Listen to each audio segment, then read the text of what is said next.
식사 후 눈앞이 캄캄해지며 쓰러졌을 때 62년 의사 생활이 제 눈앞을 스쳐 지나갔습니다. 인생의 마지막 순간이라고 생각했던 그 찰나, 제가 응급실에서 봐왔던 수천 명의 환자들이 떠올랐습니다. 그들에게 늘 주의를 주었던 그 행동을 정작 의사인 제가 저질렀던 겁니다. 안녕하십니까? 저는 올해 88세, 내과 전문의 배성만입니다. 의사 생활 62년, 그중 45년을 지방 중소도시 응급실에서 근무했습니다. 지금도 일주일에 한 번씩 주민 건강 강의를 다니며 저보다 젊은 동료 의사들에게 건강 관리를 전하고 있죠. 아니, 그 나이에 어떻게 저렇게 건강하실까?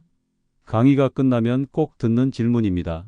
그럴 때마다 저는 이렇게 대답합니다. 식사 후 30분, 그 시간만 잘 지켜도 건강의 절반은 지킵니다. 오늘 그 이유를 말씀드리겠습니다. 이 영상은 끝까지 보셔야 전체 맥락을 정확히 이해하실 수 있으니 5분만 시간을 내어 함께 해주세요. 참고로 미리 말씀드리자면 다소 어려운 의학용어가 나오는 경우 편안히 흘려 들으셔도 이해에는 무리가 없으실 겁니다. 그리고 이 정보가 도움이 되실 것 같다면 구독과 좋아요 부탁드립니다. 혹시 이런 경험 있으신가요? 든든하게 밥 먹고 소파에 누웠다가 속이 더부룩하고 기침이 나기 시작한 기억, 식후 따뜻한 물에 몸을 담갔다가 어지러움으로 휘청한 경험, 혹은 점심 먹고 등산 갔다가 숨이 찬 적은 없으신지요? 응급실에서 만난 수많은 어르신들의 사고에는 공통점이 있었습니다. 바로 식사 후 30분 동안 무심코 한 행동 하나였어요. 그리고 그 행동이 폐렴으로, 뇌졸중으로, 심근경색으로 이어졌습니다. 오늘 영상에서 꼭 그 한 가지를 피하셨으면 합니다. 제가 83세였던 5년 전 저도 큰 실수를 했습니다. 그날은 제 생일이었어요. 가족들과 맛있는 저녁 식사를 마치고 평소처럼 뜨거운 욕조에 들어가 피로를 풀고 있었죠. 퇴직 후 저녁 식사만 마치면 바로 뜨거운 목욕을 하는 것이 제 하루의 마무리이자 가장 큰 낙이었습니다. 목욕물은 항상 42도 이상으로 맞추었어요. 뜨거울수록 몸속 노폐물이 잘 빠진다고 믿었거든요. 그날도 평소와 같이 욕조에 들어가 약 15분 정도 지났을 때였습니다. 갑자기 눈앞이 캄캄해지고 어지러움이 몰려왔어요. 숨쉬기가 곤란해졌고 오른쪽 팔다리에 힘이 빠지는 듯한 느낌도 들었습니다. 가슴이 터질 듯이 뛰었고 식은땀이 흘렀죠. 45년간 수많은 응급 환자를 진료했던 의사로서 제 자신에게 일어난 상황을 정확히 알 수 있었어요. 이건 뇌혈관 문제다. 바로 도움을 청해야 한다. 욕조 밖으로 겨우 기어나와 비상벨을 누르고 쓰러졌습니다. 다음 기억은 응급실 침대 위에서였어요. 의사가 아닌 환자로서 처음으로 응급실에 실려간 것이죠. 진단은 일과성 허혈 발작, 뇌졸중의 전조였습니다. 병원 천장을 바라보며 깨달았습니다. 나조차도 이 기본을 지키지 않았구나. 내가 그토록 환자들에게 주의하라고 했던 그 행동을 정작 나는 매일 하고 있었다. 그때 생각했죠. 내가 이렇게 실수했다면 얼마나 많은 사람들이 같은 실수를 하고 있을까? 그리고 결심했습니다. 태어나면 이 경험을 많은 사람들과 나누리라고. 혹시 여러분도 이런 습관 갖고 계신가요? 오늘 영상에서는 식사 후 30분 동안 절대 하지 말아야 할 행동 3가지를 알려드리겠습니다. 구독과 좋아요로 이 건강 정보를 더 많은 분들께 전달해 주세요. 첫 번째로 절대 하지 말아야 할 행동은 식사 후 바로 눕는 것입니다. 83세 이혜자 여사님은 평생 건강하게 사셨던 분이었습니다. 60년 넘게 아침 6시 기상, 저녁 10시 취침의 규칙적인 생활을 고수하셨죠. 한 번도 병원에 입원한 적 없다고 자랑하시던 분이었습니다. 어느 저녁 서울대에 합격한 손자를 축하하는 특별한 저녁 식사를 하셨어요. 온 가족이 모여 맛있는 음식과 함께 즐거운 시간을 보냈죠. 해산물과 고기로 평소보다 풍성한 식사였고 이혜자 여사님은 평소보다 많이 드셨습니다. 식사 후 이혜자 여사님은 피곤함을 느껴 거실 소파에 눕고 텔레비전을 보기 시작했습니다. 배 선생님, 전 그냥 잠깐 눕고 싶었을 뿐이었어요. 누구나 식사 후에 그러지 않나요?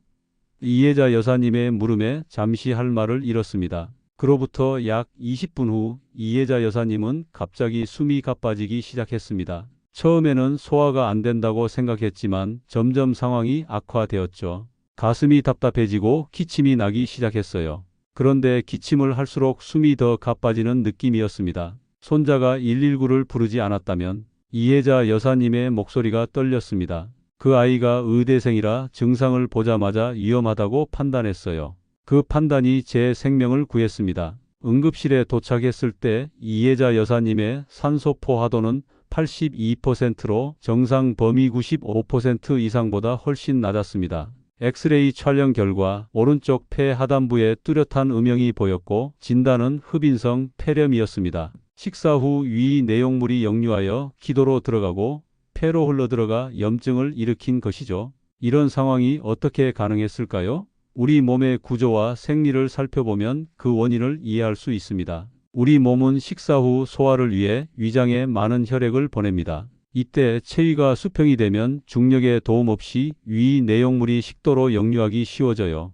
특히 노년층은 위식도 괄약근이라는 일종의 문지기 근육이 약해져 있습니다. 젊었을 때는 이 근육이 탄탄해서 음식물이 위에서 식도로 역류하는 것을 막아주지만 나이가 들면 마치 오래된 고무줄처럼 탄력을 잃게 됩니다. 저는 그전에는 속쓰림도 자주 있었어요. 지금 생각해보면 이미 위식도 역류의 증상이 있었던 거죠. 이혜자 여사님의 해상입니다. 더 위험한 것은 연령이 증가할수록 기도를 보호하는 반사작용도 약해진다는 점이에요. 젊은 사람들은 이물질이 기도로 들어가면 즉시 기침 반사가 일어나 배출시키죠. 하지만 노년층은 이 반사작용이 지연되거나 약해지기 때문에 위 내용물이 폐로 들어갈 위험이 훨씬 높습니다. 의학 저널 체스트에 발표된 연구에 따르면 70세 이상 노인의 경우 기침 반사 감도가 30대 성인에 비해 약 40% 정도 저하된다고 합니다. 이것이 노년층에서 흡인성 폐렴의 발생률이 높은 주요 원인 중 하나죠.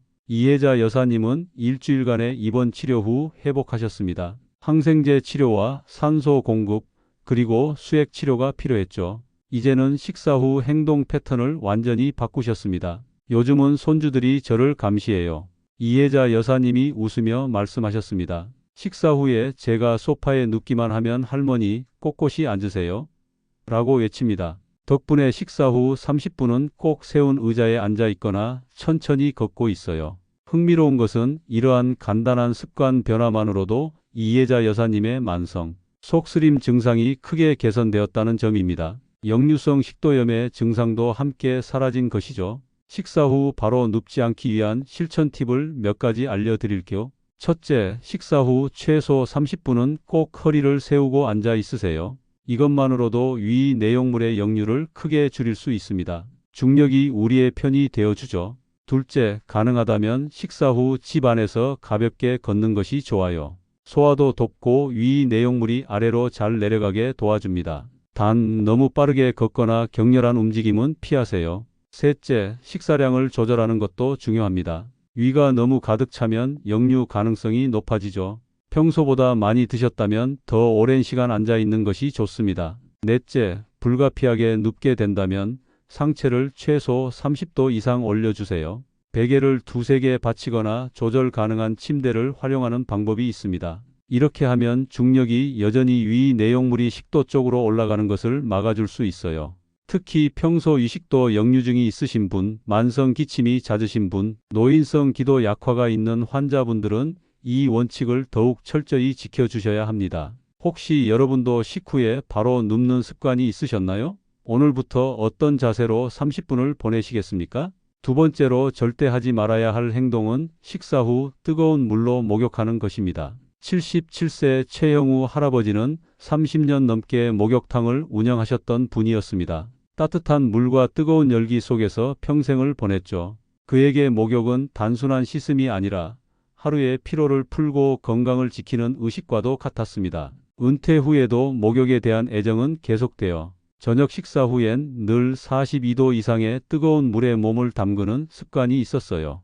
뜨거운 물에서 20분만 있으면 온몸이 풀리고 잠도 잘 온다니까요. 옛날부터 내려오는 지혜라고 생각했습니다. 최영우 할아버지의 말씀이었습니다. 그러던 어느 날 저녁, 가족들과 함께 풍성한 저녁 식사를 마쳤습니다. 보통 때보다 조금 더 많이 드셨다고 해요. 식사 직후 습관대로 욕실로 향했습니다. 평소처럼 42도의 뜨거운 물을 받고 몸을 담갔죠. 약 10분쯤 지났을 때 갑자기 어지러움이 밀려왔고 눈앞이 하얗게 변했습니다. 심장이 빠르게 뛰기 시작했고 오른쪽 팔과 다리에 힘이 빠지는 느낌이 들었어요. 의식이 점점 흐려졌지만 다행히 함께 살던 며느리가 욕실에서 나오지 않는 시간이 길어져 문을 두드렸고 대답이 없자 문을 열어 발견했습니다.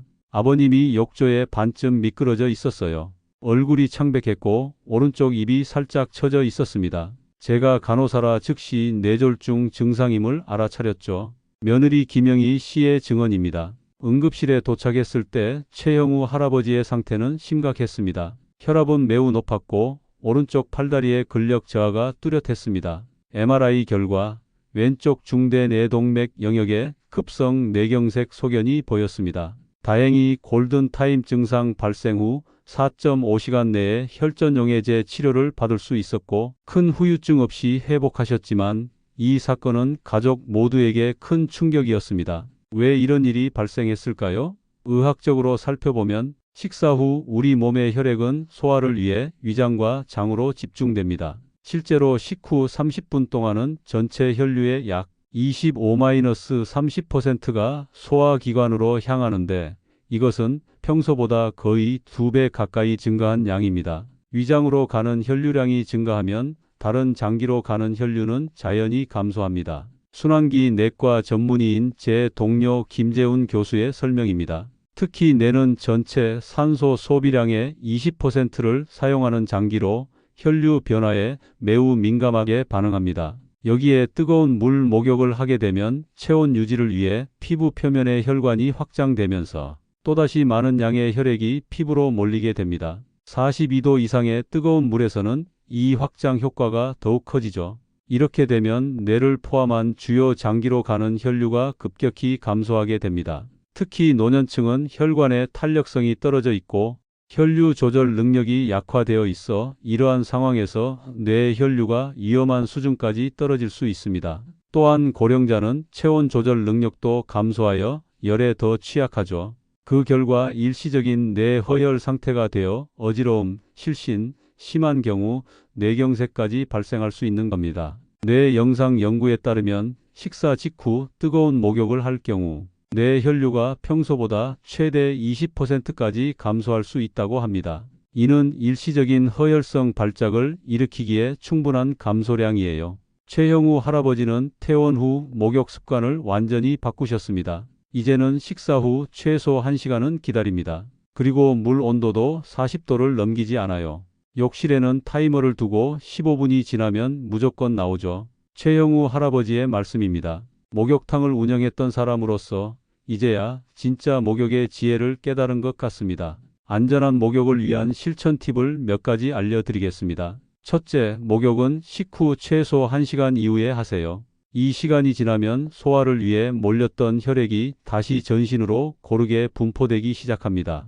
풍성한 식사를 하셨다면 1시간 30분까지 기다리는 것이 더 안전합니다. 둘째, 물 온도는 38도에서 40도 이하로 유지하는 것이 좋습니다. 온도계를 사용해 정확히 측정하는 습관을 들이세요. 우리 몸의 평균 체온이 36.5도임을 감안하면 그보다 34도 높은 정도가 적당합니다. 너무 뜨거운 물은 혈관 확장을 과도하게 일으켜 혈압 조절에 문제를 가져올 수 있어요. 셋째, 목욕 시간은 15분 이내로 제한하세요. 시간이 길어질수록 혈관 확장 효과가 커지고 탈수와 전해질 불균형의 위험도 높아집니다. 욕실에 타이머를 두는 것도 좋은 방법입니다. 넷째, 목욕 중 어지러움이나 가슴 두근거림, 호흡 곤란 등의 증상이 나타나면 즉시 물에서 나오세요. 서서히 일어나야 하며 갑자기 움직이면 더 심한 어지러움을 느낄 수 있습니다.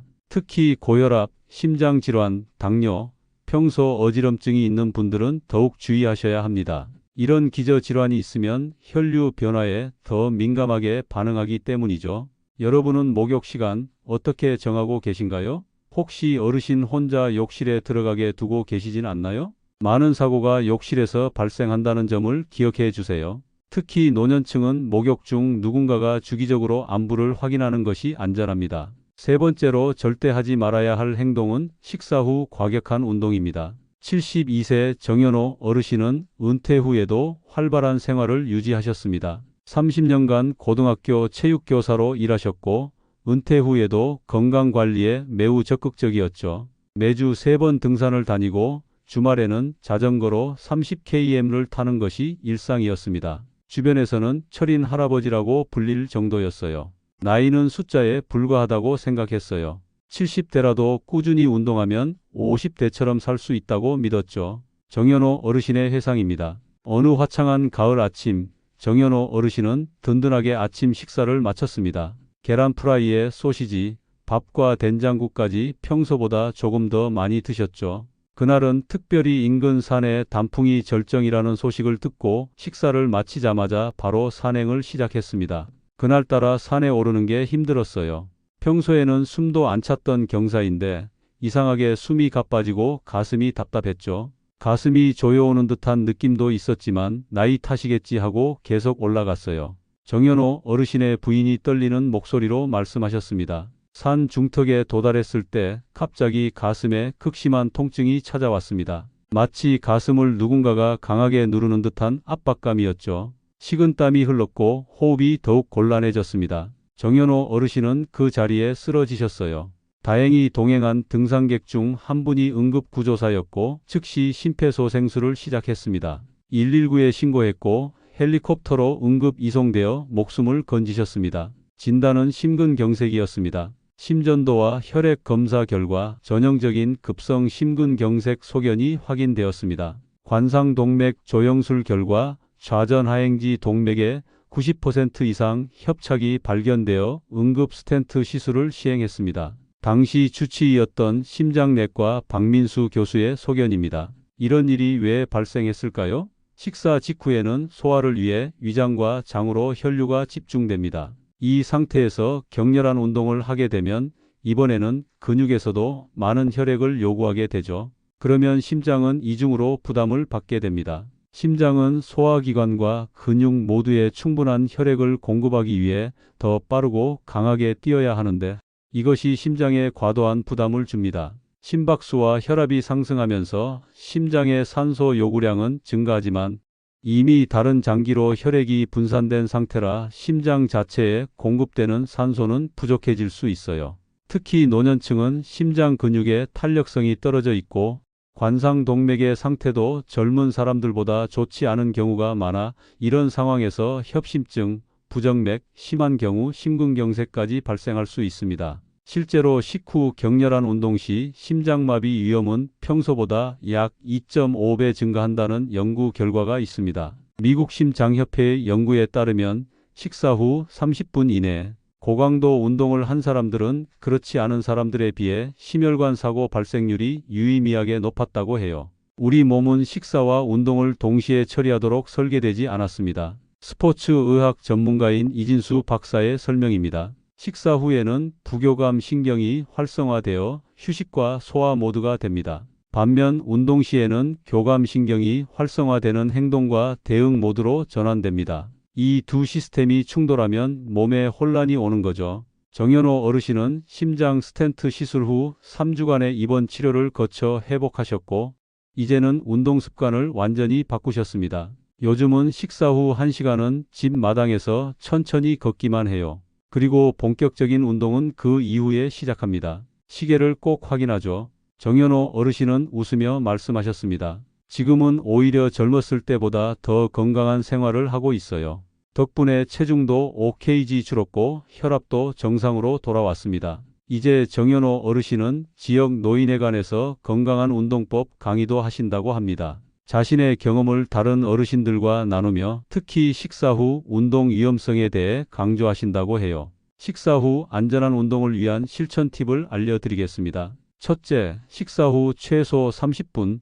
가능하면 1시간 동안은 격한 활동을 피해주세요. 이 시간에는 몸이 소화에 집중할 수 있도록 해주는 것이 좋습니다. 심장 질환이 있거나 평소 소화가 느린 분들은 1시간 30분까지 기다리는 것이 더 안전할 수 있어요. 둘째, 식사 후 활동이 필요하다면 가벼운 산책 정도로 제한하세요.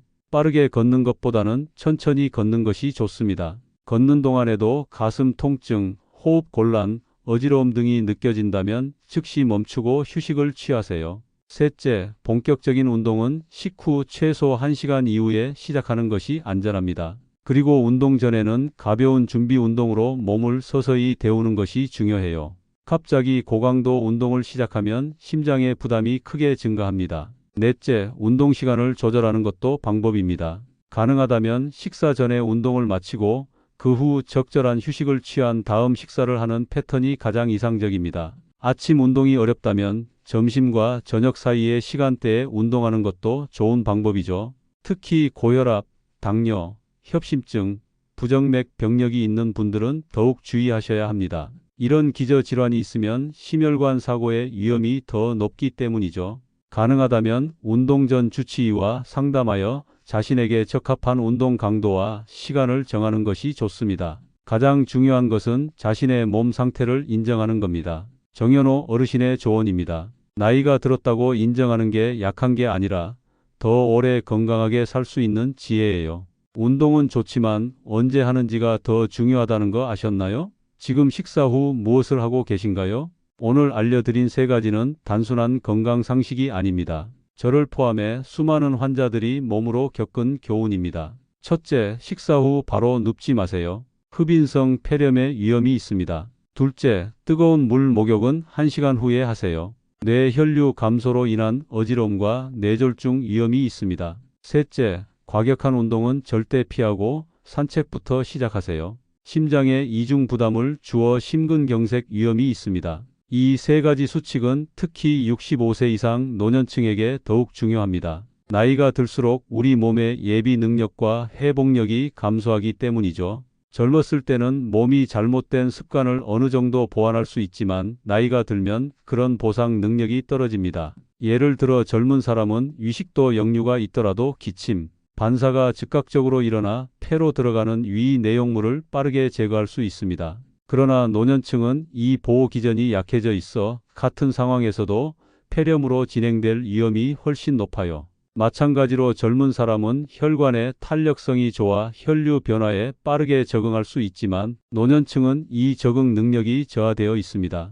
따라서 식사 후 뜨거운 목욕이나 격렬한 운동이 더 위험한 결과를 초래할 수 있는 것이죠. 제가 88세의 나이에도 여전히, 아니 어쩌면 젊었을 때보다 더 건강하게 지낼 수 있는 비결이 무엇이냐고요? 바로 이런 작은 생활 습관의 차이입니다. 저는 의사 생활 62년 동안 수많은 환자들의 건강 기록을 봐왔습니다. 그리고 한 가지 확실한 패턴을 발견했죠. 작은 생활 습관의 차이가 10년, 20년 후에는 엄청난 건강 격차로 이어진다는 것입니다. 같은 나이, 비슷한 건강 상태로 시작했지만 식사 후 30분을 어떻게 보내느냐에 따라 그 이후의 건강 궤적이 완전히 달라지는 케이스를 수없이 봐왔어요. 한 분은 80대까지 건강하게 지내시는 반면 다른 분은 60대부터 각종 만성 질환으로 고생하시는 경우가 많았습니다. 제 경우에도 83세에 일과성 허혈 발작을 겪은 후 이 3가지 수칙을 철저히 지키기 시작했습니다.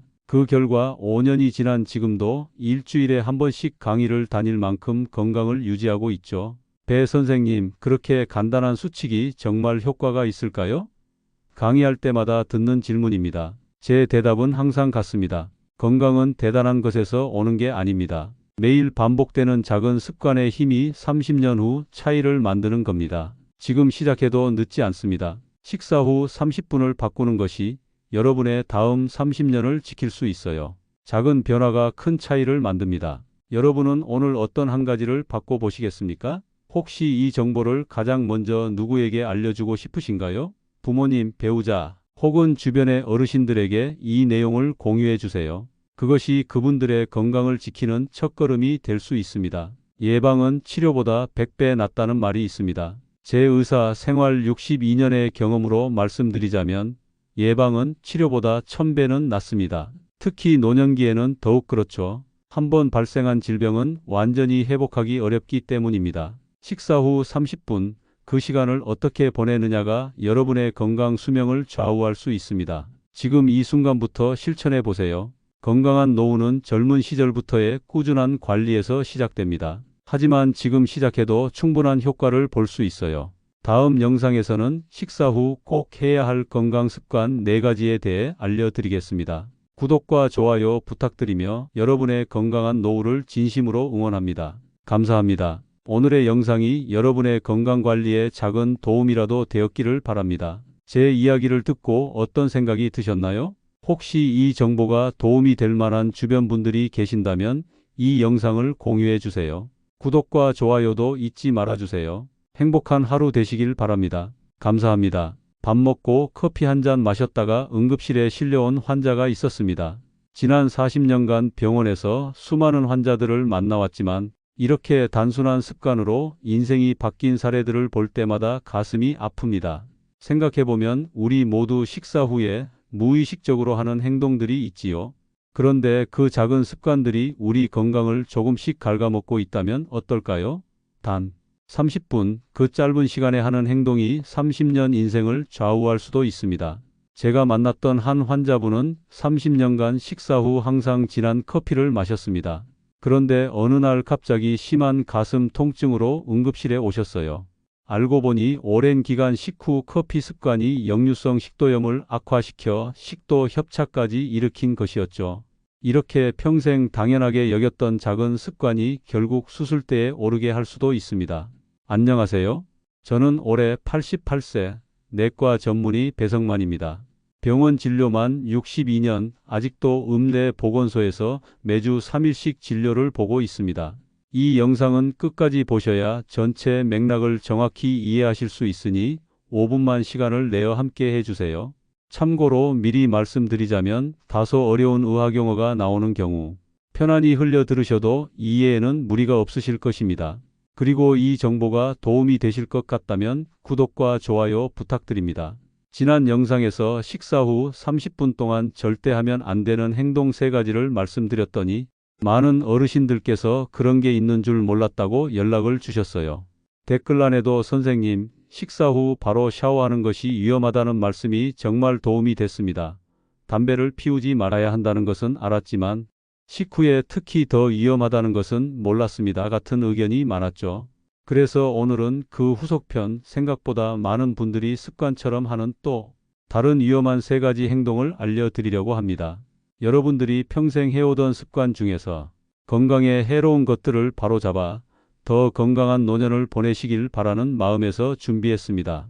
여러분도 알다시피 작은 습관들이 모여 건강한 노년을 만들기도 하고 병원 신세를 지게 만들기도 합니다.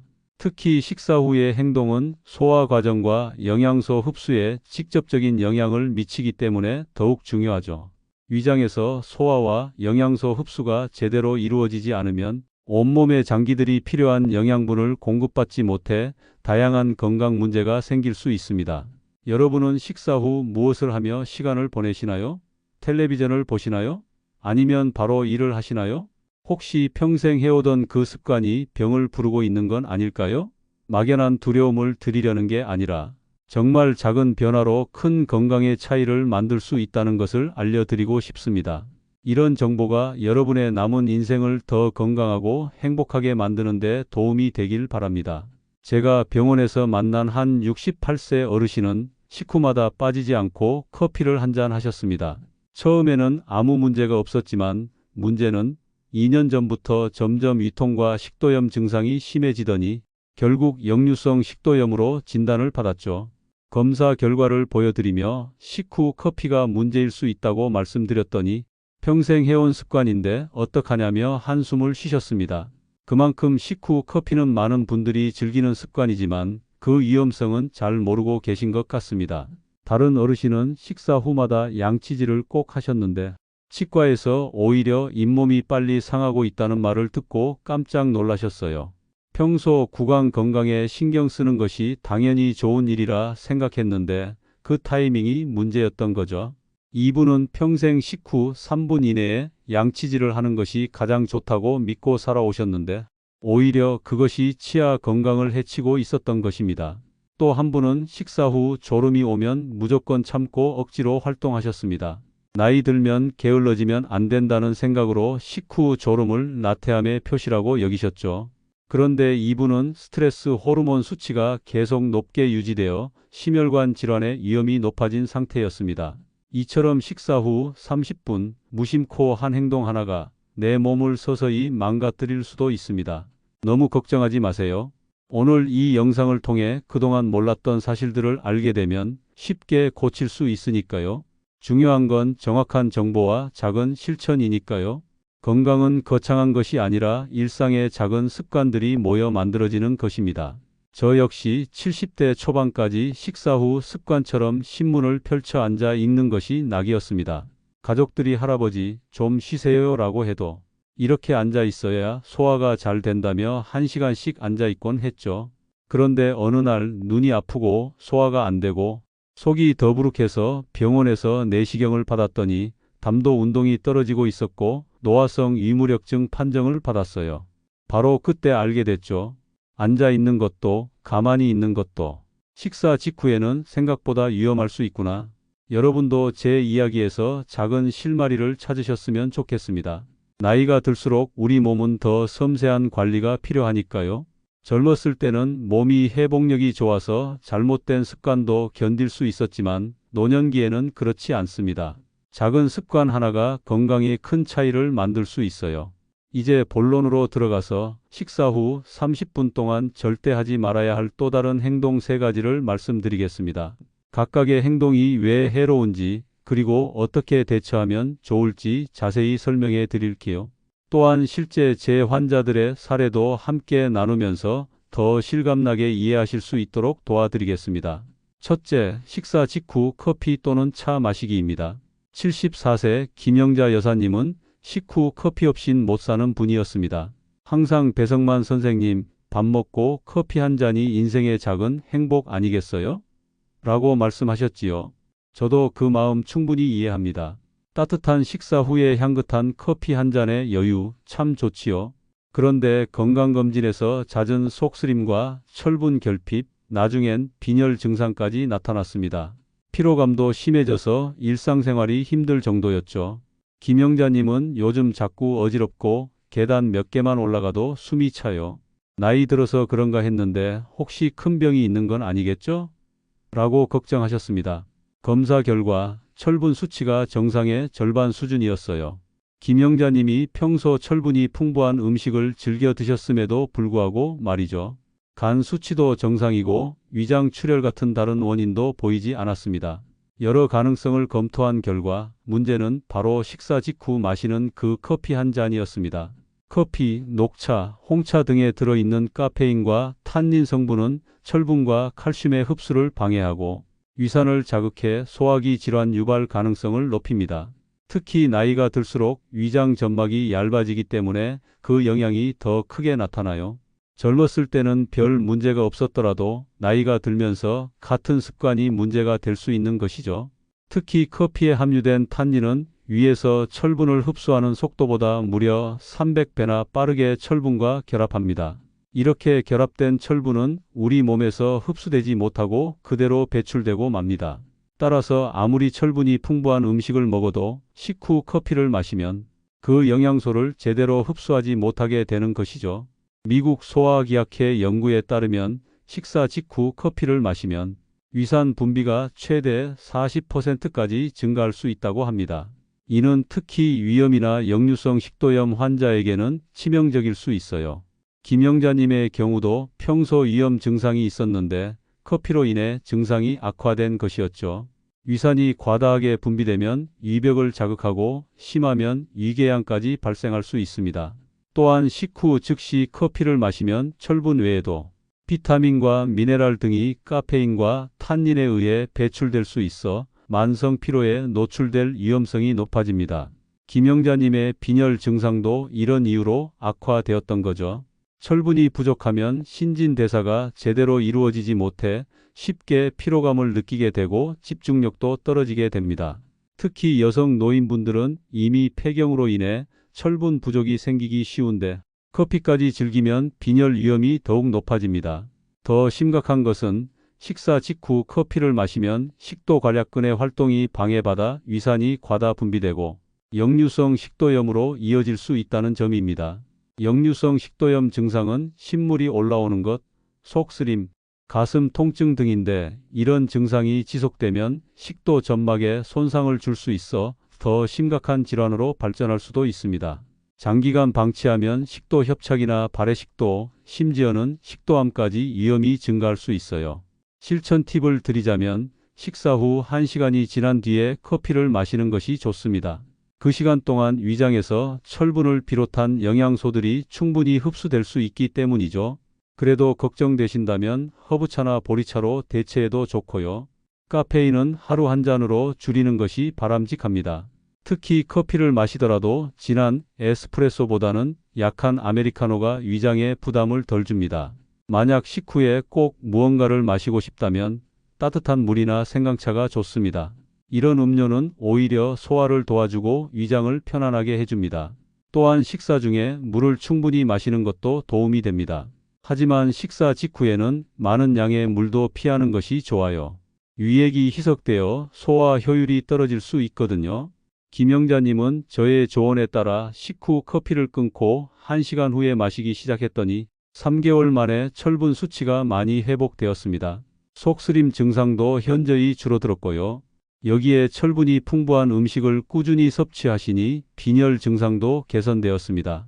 요즘은 선생님, 계단을 올라도 숨이 덜 차고 이상하게 머리도 맑아진 것 같아요 라며 좋아하십니다. 특히 위염, 위식도 역류, 빈혈, 골다공증 환자분들은 각별히 주의하셔야 해요. 커피와 함께 약을 복용하는 것도 피해야 합니다.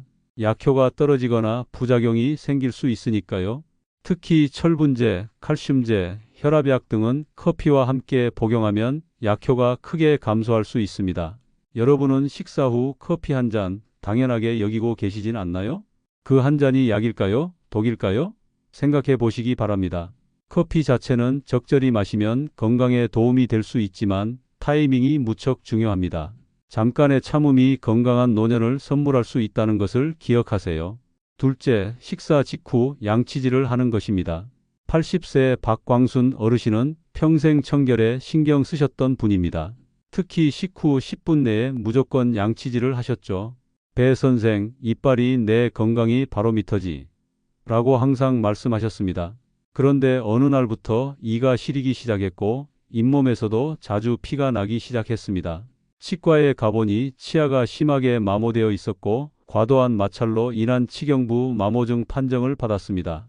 박광순 어르신은 충격을 받으셨습니다. 내가 평생 치아 건강을 위해 노력했는데 오히려 내 치아를 망친 거였어? 평생 올바르게 했다고 생각한 습관이 사실은 잘못된 것이었다는 사실을 받아들이기 어려워하셨죠. 이건 정말 많은 분들이 모르시는 사실인데요. 식사 후 위산과 음식물로 인해 치아 표면이 일시적으로 연약해집니다. 특히 산성 음식이나 음료를 섭취한 직후에는 치아의 범랑질이 약해져 있는 상태예요. 이 시점에서 양치를 하면 범랑질이 마모되어 오히려 더 손상될 수 있습니다. 식사를 하면 음식물과 침의 작용으로 구강 내 pH가 산성화됩니다. 특히 과일, 주스, 탄산음료 등 산성식품을 섭취했다면 더 심하게 산성화되죠.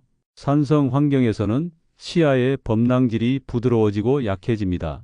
이때 칫솔질을 하면 이미 약해진 범랑질이 더 많이 마모되는 것이죠.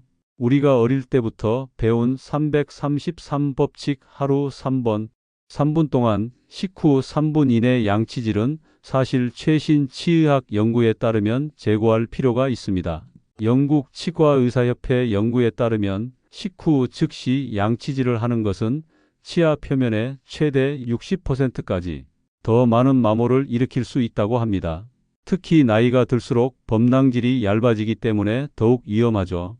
젊었을 때는 범랑질이 두껍고 재생 능력도 어느 정도 있지만 나이가 들수록 범랑질은 점점 얇아지고 마모되기 쉽습니다. 게다가 노년기에는 침 분비량도 줄어들어 산성화된 구강 환경을 중화시키는 능력도 떨어집니다.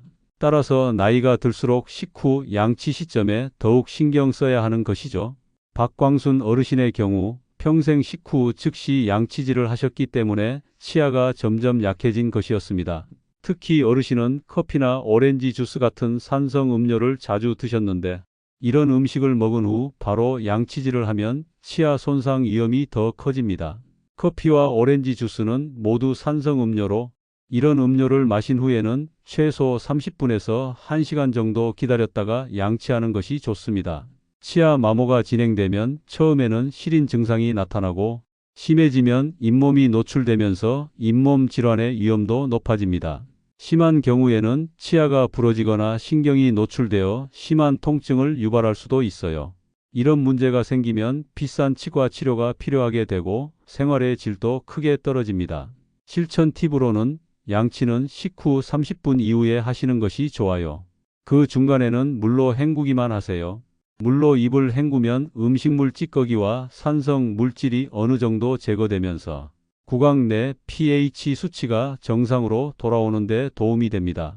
특히 산성 음식이나 음료를 섭취했다면 물로 입을 충분히 헹구는 것이 더욱 중요해요. 또한 칫솔은 부드러운 모를 사용하시고 강한 압력은 금물입니다. 너무 세게 닦으면 잇몸이 내려가고 치아가 마모될 수 있어요. 칫솔을 쥐는 방법도 중요한데 연필을 쥐듯이 가볍게 잡고 부드럽게 닦는 것이 좋습니다. 치약은 불소가 함유된 것을 선택하시되 미백 성분이 들어간 치약은 마모제가 많이 들어있으니 주의하세요. 특히 노년층에게는 부드러운 칫솔과 저마모성 치약이 필수입니다. 양치질 방법도 중요합니다.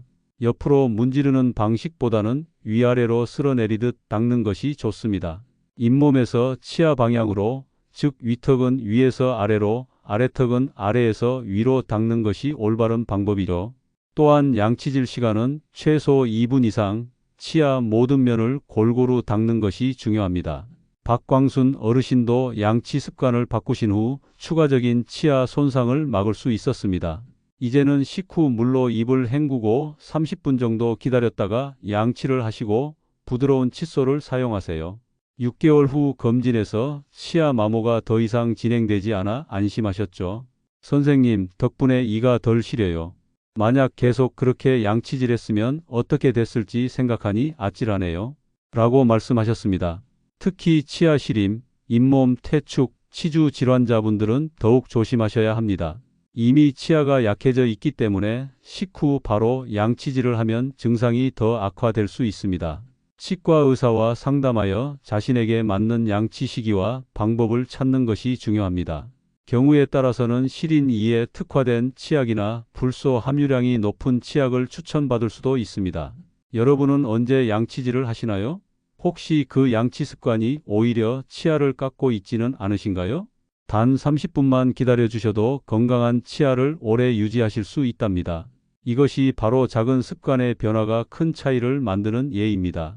건강한 치아는 건강한 노년의 필수 조건이니 꼭 기억해 두세요. 셋째, 식사 직후 졸음 참기입니다. 69세 이정우 선생님은 교직에 계시던 분으로 평생 자기 관리에 철저하셨어요. 학생들 앞에서 모범을 보이고자 항상 정신을 바짝 차리셨죠. 식후마다 졸음을 참기 위해 커피를 마시고 억지로 독서를 하셨습니다. 배 선생, 식후 졸음은 나태함의 증거 아니겠소? 나이 들수록 더 부지런해야지 잠해지는 순간 노화가 빨리 찾아온다고 생각합니다. 라고 말씀하셨죠. 그러다 어느 날 식사 후 의자에 앉은 채 꾸벅꾸벅 졸다 목 디스크 악화로 응급실에 오셨습니다. 잘못된 자세로 오랜 시간 앉아 있던 것이 화근이었죠. 진료실에서 이정우 선생님은 내가 왜 이러는지 모르겠습니다. 평소에는 졸음을 잘 참았는데 요즘은 아무리 참으려고 해도 식사 후에 정신을 못 차리겠어요. 의지력이 약해진 걸까요? 라고 걱정하셨습니다. 사실 식후 졸음은 자연스러운 생리 반응입니다. 소화를 위해 혈액이 위장으로 집중되면서 뇌로 가는 혈류가 일시적으로 감소하기 때문이에요. 이것은 결코 게으름이나 나태함이 아닙니다. 오히려 우리 몸이 보내는 자연스러운 신호지요. 식후 졸림 현상은 식곤증이라고도 하는데 이는 전 세계의 모든 사람들에게 나타나는 정상적인 생리 현상입니다. 식사 후에는 교감신경 활성은 줄어들고 부교감신경 활성이 증가하여 우리 몸이 휴식 상태로 들어갑니다. 교감신경이 우리 몸이 싸우고자 하는 각성 상태라면 부교감신경은 휴식을 의미합니다. 배가 부른 우리 몸은 휴식 상태로 들어가 몸도 마음도 편안해지게 됩니다. 이런 상태에서 졸음이 오는 것은 매우 자연스러운 반응이에요. 또한 식사 후에는 인슐린이 분비되면서 트립토판이라는 아미노산이 뇌로 더 많이 들어가게 됩니다. 트립토판은 세로토닌과 멜라토닌의 전구체로 이 물질들은 우리를 편안하게 하고 졸리게 만드는 효과가 있습니다. 특히 탄수화물이 많은 식사를 하면 이런 현상이 더 두드러지게 나타나게 됩니다. 또한 생체 리듬에 따라 점심 이후 시간에도 자연스럽게 약간의 졸음이 오게 됩니다. 인간을 포함한 모든 생명체는 생체 리듬을 주관하는 생체 시계를 가지고 있는데 아침이 되면 눈이 저절로 떠지고 점심시간이 되면 배가 고픈 것처럼 졸음 또한 이 생체 시계에 영향을 받습니다. 우리 몸의 수면 욕구가 가장 강한 시간은 새벽 4시경과 기상 후 8시간이 지난 오후 2시경이기 때문에 각성 효과가 가장 약해지는 점심 이후 시간에 졸음이 오는 것은 정상적인 반응입니다. 이런 생체 리듬은 문화적으로도 반영되어 있습니다. 스페인의 시에스타 낮잠 시간, 이탈리아의 리포소, 일본의 이네무리, 문화 등 세계 여러 나라에서는 점심 식사 후에 짧은 낮잠을 전통적으로 인정하고 있습니다. 이것은 인간의 자연스러운 생체 리듬을 존중하는 지혜에서 비롯된 것이죠. 이러한 생리적 현상을 억지로 참으려고 하면 오히려 몸에 무리가 갑니다. 억지로 버티는 동안 심장박동이 불안정해지고 몸은 이완되지 않아 스트레스 호르몬 증가로 이어집니다. 일본 도쿄 대학교 연구팀의 조사에 따르면 식후 자연스러운 졸음을 지속적으로 억누르면 코르티솔이라는 스트레스 호르몬이 최대 25%까지 증가할 수 있다고 해요. 이는 면역력 저하와 심장 건강에도 악영향을 미칠 수 있습니다. 단기적으로는 집중력 저하, 피로감 증가, 기분 변화 등이 나타날 수 있고 장기적으로는 심혈관 질환, 면역 기능 저하, 수면 장애 등 다양한 건강 문제로 이어질 수 있습니다. 이정우 선생님도 자연스러운 식후 졸음을 억지로 참으시다가 결국 몸에 무리가 갔던 겁니다. 특히 책상에 엎드린 자세는 척추에 좋지 않을 뿐더러 가슴을 조이고 위를 압박해 소화를 방해합니다. 팔꿈치와 손가락 저림 증상이 나타나며 팔꿈치 터널 증후군으로 이어질 수도 있어요. 또한 고개가 꺾인 자세로 오래 있으면 목 디스크에 무리가 가고 이미 있던 목 디스크 문제를 악화시킬 수 있습니다. 자세 문제 외에도 억지로 졸음을 참으면 오히려 더 피곤해지고 스트레스가 쌓이게 됩니다. 이정우 선생님의 경우 스트레스 호르몬 수치가 정상보다 훨씬 높았고 이로 인해 혈압도 불안정했습니다. 혈압이 오르내리는 것은 뇌졸중이나 심장마비 같은 심각한 질환의 위험을 높일 수 있습니다. 실천 팁으로는 졸리면 10에서 15분간 허리를 펴고 잠깐 눈을 감는 것이 좋습니다. 이때 어두운 곳보다 밝은 곳에서 가볍게 숨을 고르는 것이 효과적이에요. 15분이라는 짧은 시간의 파워 낮잠은 피로를 해소하고 오후 일과를 더 효율적으로 보낼 수 있게 도와줍니다. 미국 나사 NASA의 연구에 따르면 15분에서 20분의 짧은 낮잠은 인지 기능을 최대 34%까지 향상시킬 수 있다고 합니다. 너무 깊게 자면 오히려 피로가 누적될 수 있으니 주의하세요. 깊은 수면 상태로 들어가면 오히려 깨어났을 때 더 피곤함을 느낄 수 있기 때문입니다.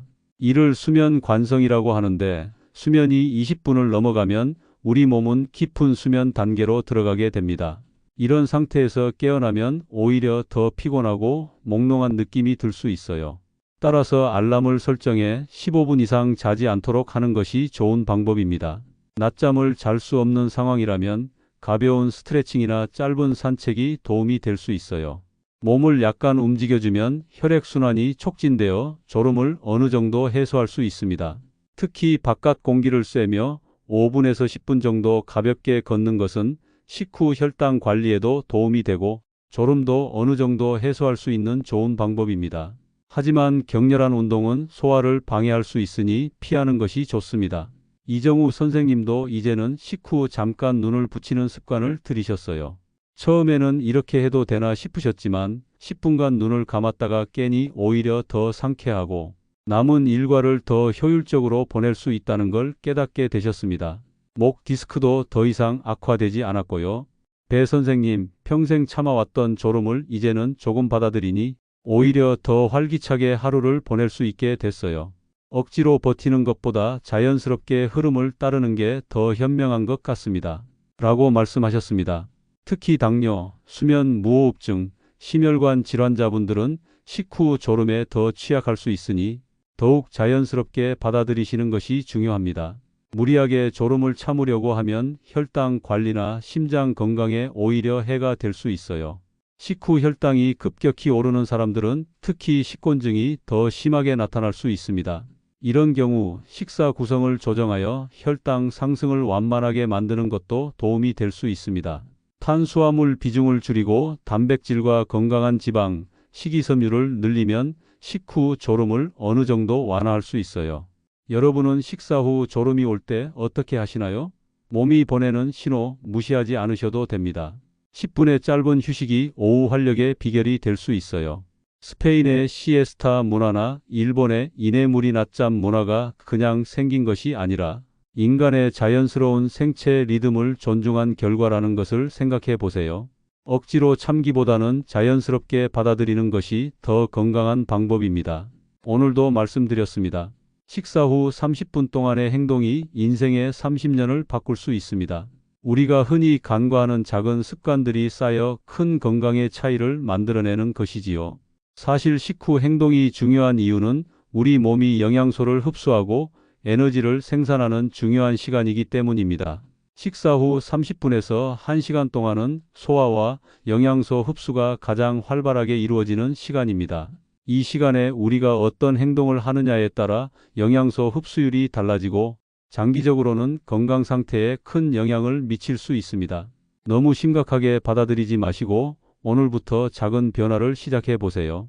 식사 후 커피는 1시간 정도 기다렸다가 마시고 양치는 30분 후에 부드럽게 하며 졸리면 억지로 참지 말고 짧게 쉬어주세요. 이런 작은 변화들이 쌓여 건강한 노년을 만들어갈 것입니다. 평생 해오던 습관을 바꾸는 것이 쉽지는 않겠지만 건강을 위해 조금씩 시도해 보시길 권합니다. 처음에는 어색하고 불편할 수 있지만 시간이 지나면 새로운 습관이 자리 잡게 되고 그 결과로 더 건강한 삶을 누릴 수 있을 것입니다. 습관은 21일 정도 반복하면 자연스럽게 몸에 배게 된다고 합니다. 조금만 인내하고 꾸준히 실천하면 새로운 습관이 여러분의 건강한 생활의 일부가 될 것입니다. 제가 오늘 말씀드린 것을 다시 한번 정리해 드리자면 커피는 식후 1시간 후에, 양치는 30분 후에 부드럽게, 그리고 졸리면 억지로 참지 말고 짧게 쉬는 것이 좋습니다. 이 세 가지 습관만 바꿔도 소화기 건강, 구강 건강, 그리고 전반적인 건강 상태가 크게 개선될 수 있습니다. 제가 오랜 세월 의사로 살아오며 깨달은 것은 건강은 거창한 수술이나 약이 아닌 생활의 아주 작은 습관에서 시작된다는 사실입니다.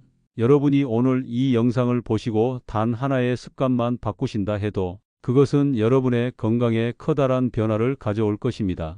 62년간 의사로 일하면서 저는 많은 환자들이 갑자기 찾아온 심각한 질병으로 고통받는 것을 보았습니다. 그런데 그 질병의 원인을 거슬러 올라가 보면 대부분 평소에 작은 습관들이 쌓여서 생긴 경우가 많았습니다. 건강할 때 조금만 신경 썼다면 예방할 수 있었을 질병들이었죠. 그래서 저는 늘 환자들에게 예방이 치료보다 100배 낫다고 말씀드립니다. 지금 이 순간 어떤 습관 하나를 바꾸시겠습니까?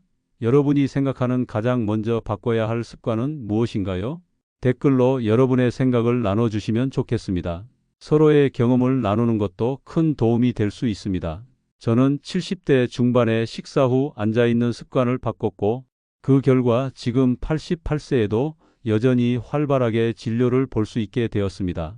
여러분도 작은 변화를 통해 더 건강한 노년을 맞이하실 수 있을 거예요.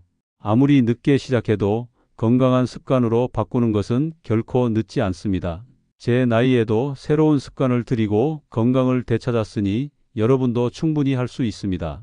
의학은 계속 발전하고 있지만 가장 기본적인 건강 원칙은 크게 변하지 않았습니다. 규칙적인 생활, 적절한 영양 섭취, 적당한 운동, 그리고 오늘 말씀드린 것처럼 식사 후에 올바른 습관이 건강의 기초를 만들어갑니다. 이런 기본적인 생활 습관이 잘 갖추어져 있다면 나이가 들어도 건강하고 활기찬 삶을 유지할 수 있습니다. 많은 분들이 건강에 관심은 있지만 어디서부터 시작해야 할지 모르는 경우가 많습니다. 거창한 계획을 세우기보다는 오늘 배운 것처럼 식사 후 30분 동안의 행동 하나부터 바꿔보는 것은 어떨까요? 작은 것부터 시작해서 점차 건강한 습관을 늘려가면 어느새 건강한 생활 방식이 자리 잡게 될 것입니다. 다음 영상에서는 식사 후 꼭 해야 할 좋은 행동 4가지를 준비했습니다. 의학적으로 검증된 그리고 제가 직접 실천해 본 방법들을 소개해 드릴 테니 기대해 주세요. 여러분의 건강한 노년을 위한 작은 지혜들을 계속해서 나누고 싶습니다. 식사 후 짧은 산책이 얼마나 효과적인지, 어떤 자세로 쉬는 것이 소화에 도움이 되는지 등 실용적인 팁들을 알려드릴 예정이니 많은 관심 부탁드립니다. 오늘의 영상이 여러분의 건강관리에 작은 도움이라도 되었기를 바랍니다. 제 이야기를 듣고 어떤 생각이 드셨나요? 혹시 이 정보가 도움이 될 만한 주변 분들이 계신다면 이 영상을 공유해 주세요. 구독과 좋아요도 잊지 말아 주세요. 행복한 하루 되시길 바랍니다. 감사합니다.